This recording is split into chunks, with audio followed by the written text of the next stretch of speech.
Worldwide, cardiovascular disease affects the lives of hundreds of millions. Dedicated CardioNerds everywhere are working hard to fight this global epidemic. These are their stories.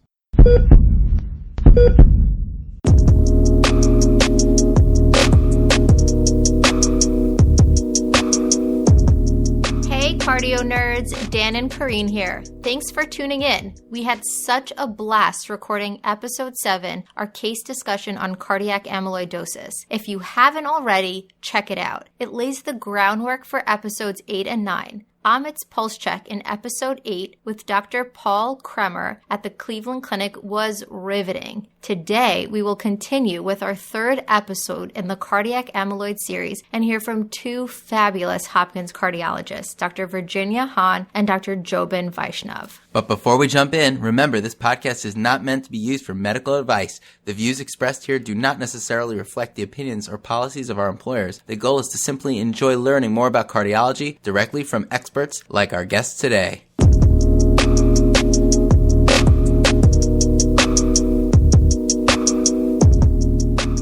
Hi everyone, Carine and Dan here. We are so excited to highlight one of our star co-fellows and my sister from another mister, Virginia Hahn. Dr. Hahn is a fourth-year cardiology fellow here at Hopkins. She went to medical school at University of Pennsylvania, where she also completed her medicine residency, and then moved to Hopkins for cardiology fellowship after a one-year hiatus as an ICU hospitalist. During fellowship, she completed 2 years on the NIH T32 training grant and 1 year as an absolutely fabulous chief fellow. Just fabulous. She's passionate about translational heart failure research and has really stood apart among her peers with regards to what she's been able to accomplish, all while mothering 2 young children during training.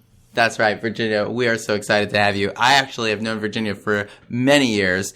When I was interviewing for residency spots, she interviewed me at UPenn, and that's where we met first. But then during residency, she was just a fabulous consultant, and we leaned on her heavily to help us sort through cardiovascular care for our patients during residency. Virginia, this is an absolute treat. Also, Virginia provided us with our first Flutter moment of the show. Definitely check it out. Whoop, whoop. It's on episode 3, hypertrophic cardiomyopathy. Definitely worth a listen. Thank you guys so much. I'm so excited to talk with you today, and thanks for making me sound so good.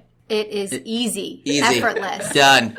Well, we're so excited to have you. As you know, our most recent CardioNerds podcast episode really highlighted cardiac amyloid. And so we thought this would be a great opportunity to talk further about some of the research that you've been doing with regards to HFpEF and deep phenotyping of HFpEF patients, and particularly some of the discoveries you've made with regards to cardiac amyloid. Awesome. So first, I will highlight my 2 mentors. So my basic science mentor is David Cass, who I've known for about a decade, and my clinical heart failure mentor is Kavita Sharma, who is our section chief in heart failure here at Hopkins. And they work together to establish clinical and research HFpEF program about 5 years ago. And Kavita started getting endomyocardial biopsies from these patients, both for clinical reasons to evaluate for amyloid and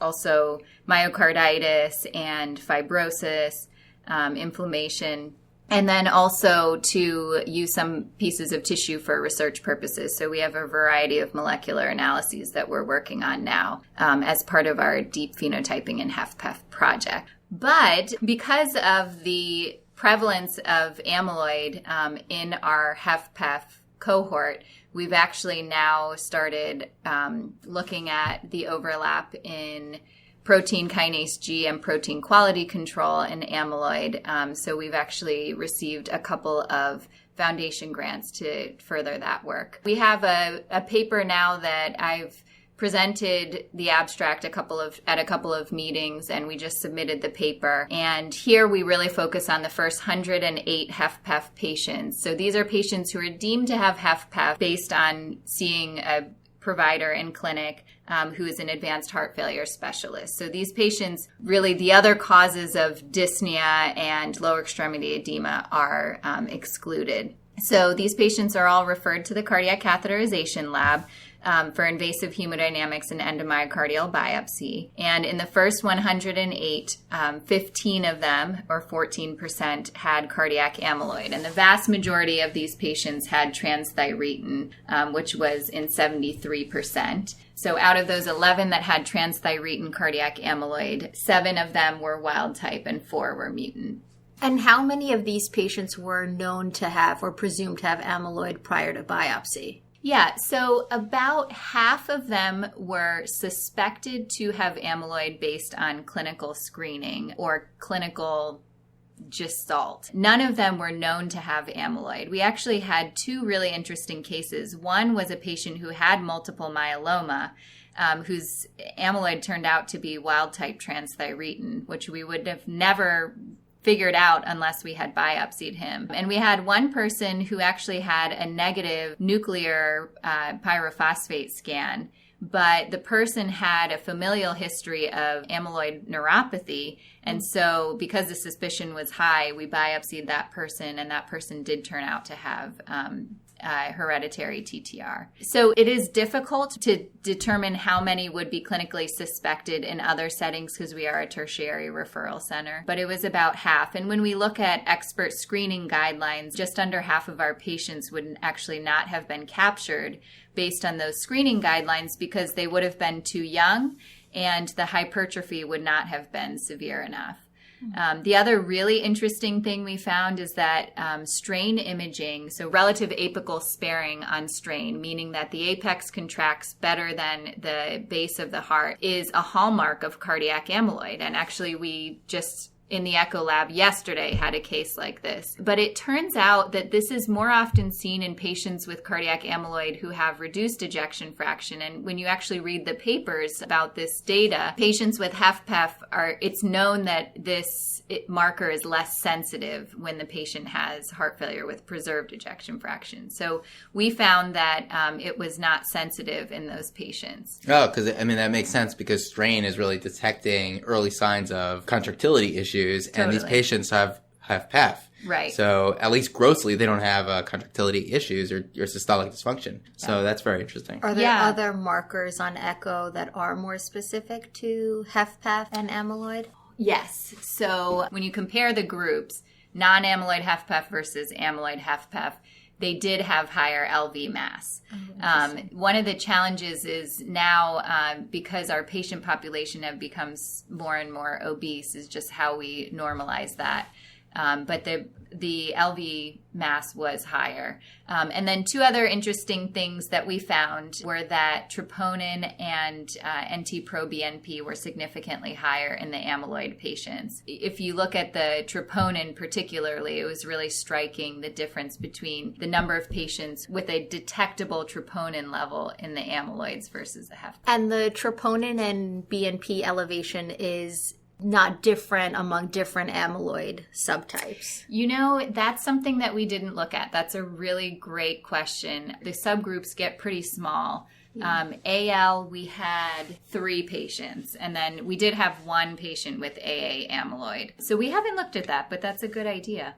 We do know that troponin and BNP are predictive of outcomes in AL amyloid. Did you guys give thought, since, you had these cases, obviously there are outliers where your nuclear study was negative or patient with multiple myeloma and TTR. Was there any thought as to how to not miss those types of folks? Yeah, so we talked about creating some kind of score. Was there a way where we could create an algorithm so that you wouldn't miss any of the amyloid cases? And we were not able to do that because there were these outliers. I think we're limited by the small numbers. So one thing that actually Joban is working on with Kavita is to develop some kind of scoring system that would at least guide you or narrow down the patients who need screening. And we do have great non-invasive screening, but from this study, we've seen that if your clinical suspicion is high and the nuclear study is negative, then you should feel comfortable going forward for biopsy. A positive nuclear study, you're done, right? You have the diagnosis. The nuclear scans are only for transthyretin amyloid. So if you have somebody with AL and you're not sure if the heart is involved or not, then you would need to go to biopsy. Right. And the other thing to keep in mind, there was a pretty high-profile paper out of the Mayo group that was an autopsy study that gets quoted a lot because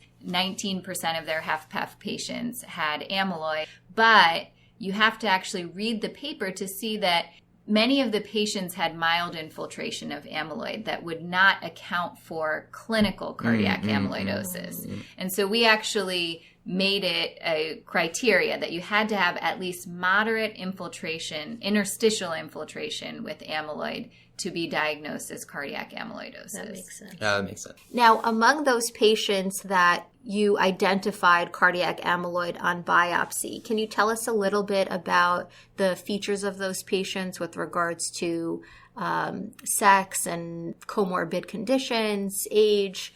Were there any patterns that you noticed? Yes. So in all of the patients, our median age was 66. So this is actually relatively young compared to the other papers that have looked at prevalence of amyloid and HFpEF. The median age of the non-amyloid HFpEF was 65, whereas the median age of the cardiac amyloid HFpEF patients was 74. So the sex distribution was 60% female in the non-amyloid HFpEF and 40% female in the cardiac amyloid group. And remember, these are all cardiac amyloid who have a preserved ejection fraction above 50%. In terms of the racial distribution, so this is actually a strength of our study that we've included so many self-identified Black patients who are often not included in heart failure research. So 60% of our non-amyloid HFpEFs were African American, self-identified, and 40% of our cardiac amyloid patients were. So this was actually surprising because the most prevalent mutation in TTR in the United States, in North America, is the valine to isoleucine at the 122 position. And this is found in 4% of self-identified African Americans. Yet it has incomplete penetrance, and we don't really understand why. And it turns out that many of our African-American patients here at Hopkins have HFpEF. So we didn't see a racial difference, which we were surprised by. I'll just highlight differences. So the systolic blood pressure tended to be lower in the amyloid patients, 125 versus 141. The BMI tended to be lower, which was a median of 29 in the cardiac amyloid group versus 38 in the HFpEF group. That's very interesting. Because as weight is obviously a risk factor for HFpEF proper. Absolutely. But the interesting thing is, the amyloid patients, still there are many who are overweight and obese. So as the demographics are changing, just because somebody is overweight or obese, that doesn't exclude them from having amyloid. And then otherwise, we found more hypertension and more diabetes in the HFpEF patients. And then, as I said before, the troponin and the BNP were higher in the amyloid group. Specifically, 2/3 of the amyloid patients had a troponin that was above the normal range, whereas only 12% of the HFpEF patients did. And that makes sense because you use troponin and BNP in the state Mayo staging for AL. For AL, yeah. Right. There's not as much data for using troponin and BNP as screening for TTR. Anything else from your paper that you want to highlight? So we actually looked at clinical histology in non-amyloid HFpEF as well, and it was actually surprising that while we found fibrosis and hypertrophy in most of the patients, most of the time it was mild. So we're in non-amyloid HFpEF. So part of the reason that this whole effort was started was to really understand the mechanisms of HFpEF and really drill down into the myocardial phenotypes. We have clinical phenotypes in our heads, but we don't really know if the myocardial mechanisms are any different. So this is work that is ongoing. We did transcriptomics in a large number of these patients, and that paper is being prepared now. Thanks again for everything, and thanks again for your contributions to this field, which is growing, and we're learning more and more with every passing year. You are obviously a phenomenal clinician scientist. You're just a clinical role model for us, and you basically really build both worlds, that research world and the clinical world. And I'm just wondering, how do you juggle the two, and how do you remain so excellent at both at the same time? Thank you. All while First. wearing cheetah boots. All while wearing cheetah boots. I feel the same stress that I think other people do, just in figuring out how to divide your time between these two worlds. I think, it's true that you really, when you're doing one thing, it means that you're not doing something else. So I really try to focus completely on what I am doing at that moment in time. So when I am on the cath rotation, I'm 100% in the cath lab, and I really try to tune out all of the other distractions. And, something my husband told me when I asked him how he was such a great resident, not just on his own service, but when he rotated on other services. And he just looked at me and said, it's very simple. Just always do what's right for the patient. So, I try to give it my all when I'm on these clinical rotations. And then when I'm working on my research, I try to really focus on that and be really protective of that time. I also think that it is so important. I mean, you spend a decade of your life training to be a doctor. You have to do research that leverages your clinical skills. So do research that could not be done by somebody who's not a physician. And I think that we stress a lot about not having the same time that the PhDs have. But in working with several basic science PhDs and engineering PhDs, they really don't have the same clinical context we do. I mean, the whole purpose of research is to take better care of patients. So you don't know where the holes are unless you're actually doing it.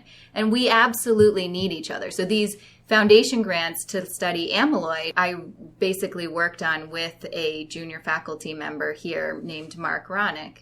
I think this is the future. We will have to learn how to do team science, but don't spend a decade of your life busting your butt. I mean, most of the people listening to this are trainees who are in the trenches. You don't want this to be time that you're not leveraging in your research.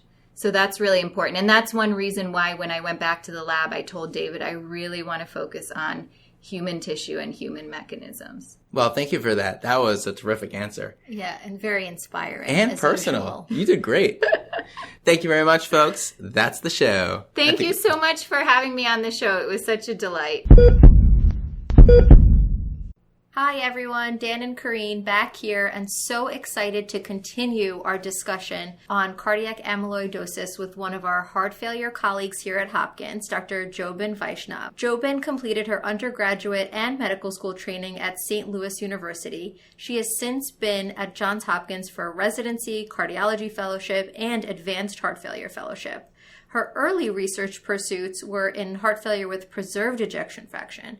From this and from her advanced heart failure training, she developed a strong clinical interest and research interest in the early diagnosis and treatment of cardiac amyloidosis, which is why she makes such a perfect person to continue our discussion on amyloid. Absolutely. Totally agree. Joban has been a mentor to me. She's been a year ahead of me in residency and then fellowship and has been guiding me along the way. We used to share clinic together, and when she left to pursue her heart's dreams in advanced heart failure, it was a real loss. So I used to send her Snapchats every clinic day, which she ignored and probably just threw right into the trash. So Joban, thanks so much for joining the show. Of course. Thank you for having me. So we're really excited to have you, and we are going to get started with some questions that we are just dying to get your take on. First, we'd like to talk a little bit more about heart failure therapy in cardiac amyloid. So we wanted to get your opinion from a practical standpoint on the management of these patients. In terms of medical therapy that, traditional medical therapy that we use for cardiomyopathy patients, what are sort of the do's and don'ts that are specific to cardiac amyloid? Yeah, I think that's great to discuss up front. With cardiac amyloidosis, actually like many aspects of heart failure, understanding the hemodynamic derangements is probably the best way to understand why we do and why we don't treat cardiac amyloid with certain quote-unquote standard heart failure therapies. Cardiac amyloidosis, as we may know, is an infiltrative restrictive cardiomyopathy. The amyloid fibril deposition leads to biventricular hypertrophy, and the LV is generally thick, non-dilated, and non-distensible. So this really does limit the heart's ability to vary its stroke volume, and there is actually kind of a fixed stroke volume with advanced restrictive disease. So even though the major symptom manifestation of cardiac amyloid is congestion, there is also this propensity for hypovolemia with overdiuresis. And importantly, the hypovolemia from overdiuresis may manifest as dizziness, lightheadedness, presyncope, syncope, does often need to be distinguished from dizziness, for example, from autonomic neuropathy. Interesting. Oh, and we know that yeah. can be seen as one of the manifestations of amyloid. Correct. Peripheral neuropathy is another major manifestation of TTR amyloid. So the hemodynamics are also, why. AFib is very sensitive. In cardiac amyloid, there is a loss of atrial kick, a reduction in stroke volume, and this could be really consequential. And then lastly, there is also a heart rate dependency to maintain your cardiac output. And a need to avoid certain drugs, which we'll talk about in a little bit, like beta blockers that may lower your heart rate depending on the patient. Most patients do develop congestion, though, and require initiation of loop diuretics, which is the mainstay of therapy. And oftentimes, pretty high doses are needed to achieve symptom relief. As I mentioned, the caveat with diuretic titration is just to be on the lookout for overdiuresis and hypovolemia. Symptoms that patients will report if they are experiencing this are lightheadedness, dizziness, presyncope, syncope. They may have an AKI in their labs or have lower than baseline blood pressures in this case. What may be tricky is distinguishing the symptoms of lightheadedness and dizziness from another common comorbidity in amyloid patients, which is autonomic neuropathy, which can also manifest as lightheadedness and dizziness, presyncope and syncope. Thiazide diuretics, in particular metolazone, is sometimes needed as a booster. And then if a patient has good enough renal function, and especially with hypokalemia, I do try to add on spironolactone. I think one important lesson I've learned, just owing to the restrictive nature of the disease, and one of my clinical and hemodynamic mentors, Dr. Wittstein, taught me this early on, is you may never actually normalize the JVP or, have normal filling pressures in patients with cardiac amyloidosis. Patients are dependent on filling pressures to maintain their stroke volume. So with diuretic titration, what I'm really aiming for is symptom relief and decongestion more than anything. That's really interesting, Joban. What I'm hearing from you is that diuretics are really the mainstay of therapy in treating cardiac amyloid, really to get to decrease in congestion and symptom management, which is counter to what we're traditionally thought with cardiomyopathy, where our mainstay is, really trying to get them on goal-directed therapy. You're really pushing beta blockers, ACE inhibitors. Here, you're really reaching for diuretics first. And so your spironolactone, for example, is not necessarily from the guideline-directed therapy perspective, but more to help normalize the potassium so patients don't have to take, just like bucket loads of potassium. Yeah, that's correct. So the other standard therapies that you mentioned, RAS inhibition, beta blockade, that we are really trying to push on our dilated cardiomyopathy patients, have not shown similar efficacy in cardiac amyloidosis patients. And again, this really goes back to the underlying hemodynamics and the concept of having a relatively fixed stroke volume. So unlike dilated cardiomyopathy, where you vasodilate and afterload reduce and increase your cardiac output, there's really not this ability in amyloid. And instead, you just kind of potentiate hypotension a lot of the time. Beta blockers can do the same, again, related to the negative inotropy and chronotropy. Nonetheless, there are definitely patients who have come to me on clinic. They're hypertensive with cardiac amyloid. They're on ACE inhibitor or they're on beta blocker because of a history of AFib and tolerating these medications fine. So in these cases, I usually don't stop the drug, but definitely regularly monitor symptoms and just have a low threshold to discontinue. And related to this, I think one useful clinical pearl to throw out there in the diagnosis of cardiac amyloidosis is, you have a heart failure patient.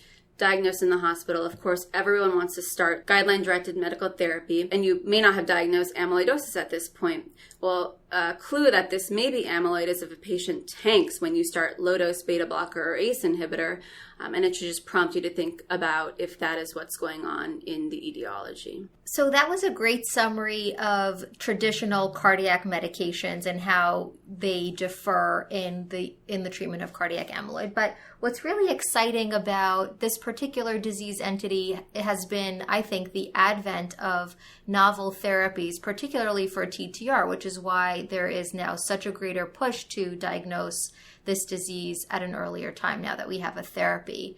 We'd love to hear more from you about the drugs that have been developed that are sort of in the pipeline, particularly the ATTRACT trial that came out in New England Journal in 2018 looking at tafamidis.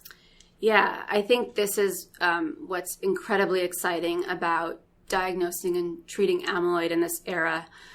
There's just been a large surge of disease-modifying therapy.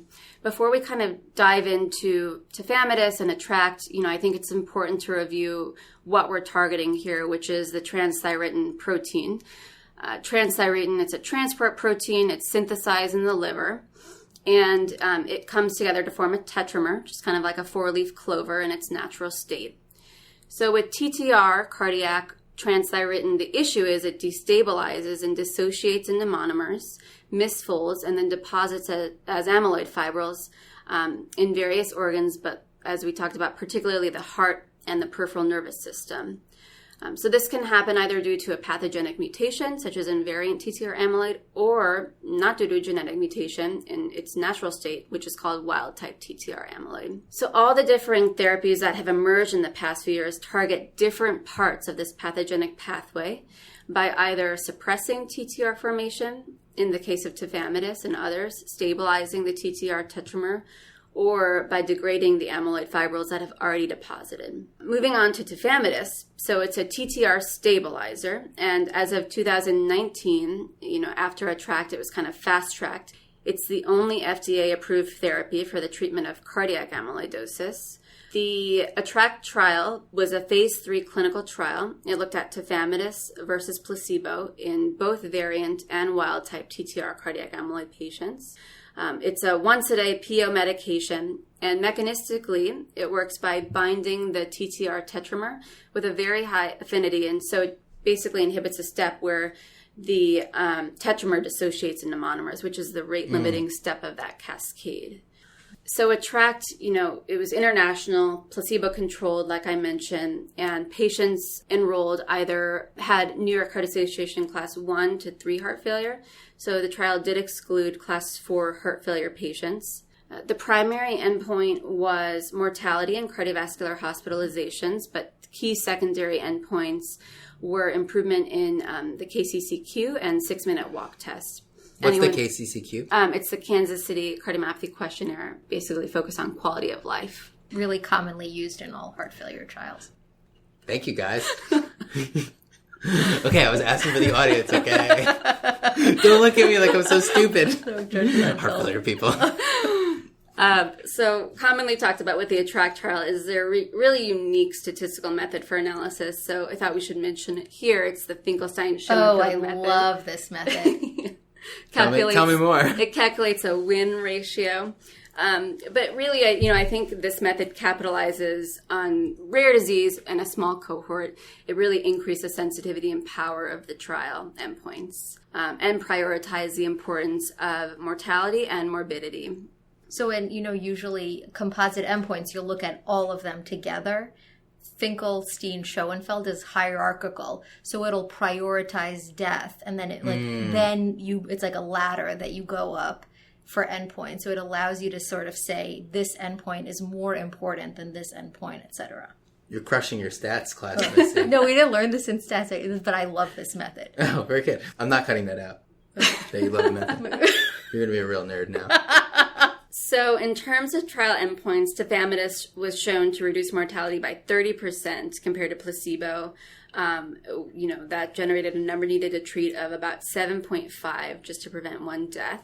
Hospitalizations, cardiovascular hospitalizations, were reduced by 32%. Number needed to treat correlating with that is 4 to prevent 1 hospitalization. I think one important lesson we can take home from ATTRACT is that earlier diagnosis and earlier treatment is way better. A subgroup analysis showed much more benefit in the class 1 to 2 New York Heart Association patients compared to class 3 in mortality and cardiovascular hospitalizations. And again, class 4 patients weren't even enrolled. And also kind of related to this notion of earlier treatment and earlier diagnosis is that it did take a little while for the benefit to be seen. So the survival curve split at about 18 months. And in terms of heart failure hospitalizations, the curve diverges at about 9 months. So you can have a super sick patient that you're starting on because they need to live a while to see the benefit from this drug. Joban, that was a really great overview of the ATTRACT trial, and it will be really exciting to see how the use of tafamidis pans out in day-to-day clinical practice. What has been your experience thus far with this drug? I think it's great to be able to offer therapy to my patients with cardiac amyloidosis, so I'm in general very excited about it. I think besides being able to offer therapy, another major advantage is that it's really safe and well tolerated. You know, the trial itself had very few adverse events, and in clinical practice, I haven't had a patient need to come off drug because of an intolerance or side effect. The big disadvantage, which has been extensively discussed, in nationwide, on an international level, is the cost. Because amyloid was classified as a rare disease, the drug was costed as such, and it can cost on average of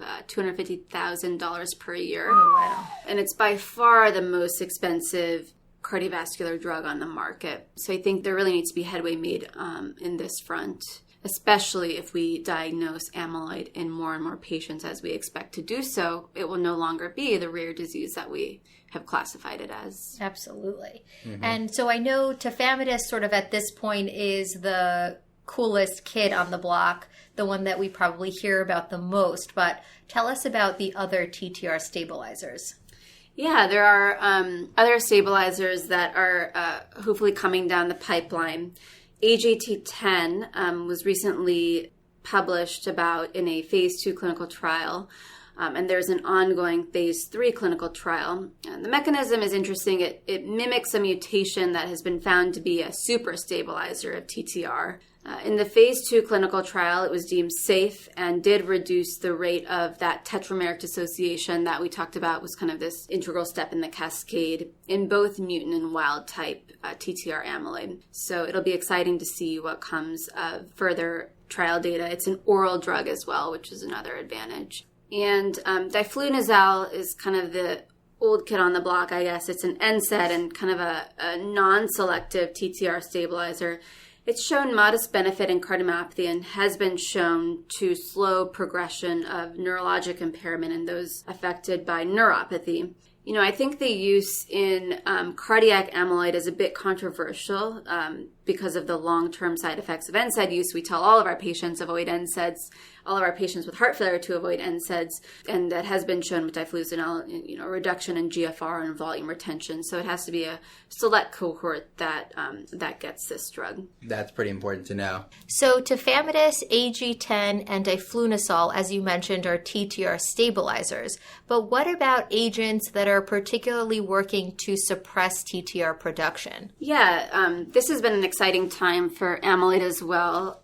There have been 2 drugs approved relatively recently for ATTR peripheral neuropathy and that are actively being studied for cardiomyopathy, and both aim to suppress TTR production. The first of those is patisiran, or Onpattro, and it was studied for neuropathy in the Apollo trial. The mechanism of patisiran, so it is a small interfering RNA molecule, and it targets a sequence of the mRNA within TTR, and that sequence is preserved in those with the mutant, and of course it's effective in those with wild type. So in Apollo, there was a significant improvement in polyneuropathy. It decreased TTR levels and overall improved quality of life. They did a pre-specified subgroup analysis with cardiac involvement, which led to the trial that I'll talk about, but that showed improvement in cardiac structure and function, so decreased LV wall thickness, improvement in LV strain, and a reduction in NT-proBNP. So patients in Apollo only had hereditary ATTR. Apollo B is a clinical trial that is ongoing, and that will look at patisiran in patients with cardiac amyloid, both wild type and hereditary. The main side effect and kind of one of the things to note about patisiran is it is an IV infusion, and so the main adverse event was infusion site reaction. The other one I'll mention that has been approved for amyloid for ATTR peripheral neuropathy is inotericin. It's an antisense oligonucleotide, and it binds TTR RNA as well and leads to its degradation. This drug was studied in the neuro-TTR trial, and in that trial, about 60% of patients did have cardiac involvement, but the results weren't powered to measure cardiovascular effects, so there is also an ongoing trial of this drug in cardiomyopathy as well. That's pretty exciting. So these would be things that would really deter the whole disease, like from the get-go. So if you identified hereditary ATTR, you can identify people who haven't even had any phenotypical manifestations. Yeah, I think importantly, these drugs are not getting rid of the amyloid fibrils that have deposited. That's the last step of the pathway, the drugs that degrade the amyloid fibrils, but they do suppress production. Yeah, it's pretty exciting. Yeah, it's pretty fascinating. Yeah. Cool. So we've talked a lot thus far about the general cardiology, cardiac-specific medications, and then a little bit more about the targeted therapies specifically for cardiac amyloid. What will be really exciting as these drugs continue to develop is hopefully improvements in the early identification of the disease and initiation of therapy earlier. As you mentioned in that tafamidis trial, really starting the drugs earlier made a big difference. Unfortunately, though, some patients do end up developing end-stage disease that requires transplantation. So I'd love to hear your take as a transplant specialist, sort of how you manage these patients, what goes into your thought process when you're thinking about transplanting cardiac amyloid patients. Is there anything specific that you worry about or take into consideration? Are there any other organ transplants that you consider off the bat, and what sort of goes into that decision making? Yeah, I'll say up front, the transplant percentage in amyloid patients is a very small subset of patients who get transplant in general, so our experience is a bit limited. And earlier on, compared to later published data, there were worse outcomes compared to what we're seeing now. But certainly organ transplantation is something that may need to be considered in cardiac amyloidosis, both single and multi-organ. So liver transplant was kind of one of the first considered. I think the first liver transplant for amyloid was back in the 1990s. As we have talked about, since the protein is produced in the liver, the thought for specifically hereditary TTR amyloid is that if you replace that liver that's producing the mutant TTR with a brand new liver, you'll remove the mutant TTR production and decrease disease burden. It is and has been an accepted indication for hereditary TTR amyloid in patients with advanced neuropathy. Patients who solely undergo liver transplant cannot have significant cardiac disease. That's a contraindication. They will not do well. And unfortunately, cardiovascular complications are the leading cause of death post-transplant in post-liver transplant in these patients. The reason is cardiac disease can still progress because it's been hypothesized that wild-type amyloid, which is still being produced by the liver, can stick to the mutant amyloid that's already deposited in the heart. For that reason, there is this risk of cardiovascular disease progression. With liver transplant, it's definitely been shown that certain mutations, such as V30M, carry a much better prognosis after liver transplant compared to others, and that should also be a factor. Heart liver should be considered for patients with hereditary amyloid who have significant cardiac disease at the time of transplantation consideration. Earlier the better. I think what's been shown is that there is a high waitlist mortality for patients with cardiac amyloidosis listed for heart transplant. And lastly, heart transplant has been a therapy as well for both mutant wild-type ATTR as well as AL patients. With the thought behind this being TTR amyloid does take a very long time to develop to lead to symptomatic disease. And now, especially that we have disease-modifying therapy, if it's caught on biopsy, we can start early treatment. With AL, it's the same concept. We can suppress light cell production with chemotherapy and possibly stem cell transplant post heart transplant. Right, because if you're just doing a sole heart transplant, there's nothing to say that you're not going to get amyloid deposition. You're kind of just resetting the system. Correct. Yeah, you're just starting it fresh. And routinely post-heart transplant, patients are getting endomyocardial biopsies for monitoring a rejection, in which case we would see the amyloid deposition early. So Mayo and Stanford have published the largest contemporary series on transplant outcomes in amyloid. And, in general, these outcomes are compared to earlier series. I think this is probably just because we've become better at patient selection. So, really eliminating patients with other organ manifestations that are severe. And from a treatment standpoint of AL amyloid, chemotherapy has become much more effective and well tolerated. Oh my gosh, Joban, that was phenomenal. Obviously. And we knew it would, which is why we had you on the show. Dream team. But seriously, thanks for coming to the show. This is has been incredibly helpful for us. We obviously see that you're very passionate about cardiac amyloid, and we were just wondering what makes your heart flutter about cardiac amyloid that made you dive into this and take care of these patients. Yeah, I kind of fell into it. I mean, I think amyloid encompasses a lot of what I love about heart failure. It's challenging physiology. It relies on very accurate and early diagnosis with a high index of clinical suspicion. And from that standpoint, I think there's a lot of education to be done with our colleagues, which is exciting for me. And I really appreciate the multidisciplinary approach. Not only do you need a cardiologist or heart failure specialist, you need oftentimes neurology and oncology, a genetic counselor. And so I love that team approach to treating patients with cardiac amyloidosis. I'm very excited to work with our faculty here on that in the next coming years. And I think for everyone, this is an incredibly exciting time for amyloid as we now have therapies that are actually treating the disease. And I think in the next years, we'll just see a surge of these therapies that will improve outcomes and quality of life for our well-deserving patients. Oh, that's awesome. And we're excited to watch you on that journey and be one of those colleagues that comes for educational pearls like I did right before this show. I curbsided Joban. It was amazing. All right, that's a wrap. Thanks, guys. Thank you.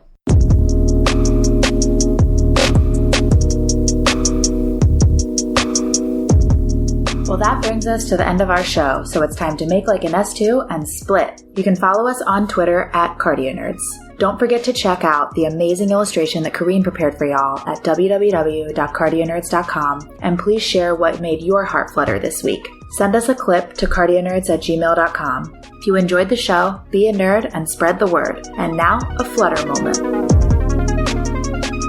Hey CardioNerds, I'm David Ambinder, a fourth-year medical student at the University of Maryland, passionate about all things medicine with special interest in urology. I love my brother Dan, and I've been a listener of the show since the onset. It has been totally awesome and taught me so much. What made my heart flutter recently was celebrating my match into urology. Medical school is a long road, and the match process is incredibly grueling. I'm thankful for my wife and kids for going through the last 4 years, and a special mention to my brother Dan for keeping me sane during these last few weeks. I'm looking forward to celebrating with my peers in March after the general match. As sad as I am to leave the Baltimore area, the heart and the real, most vital organ will always be connected. I love this show, and I am excited to continue being the CardioNerds' biggest fan.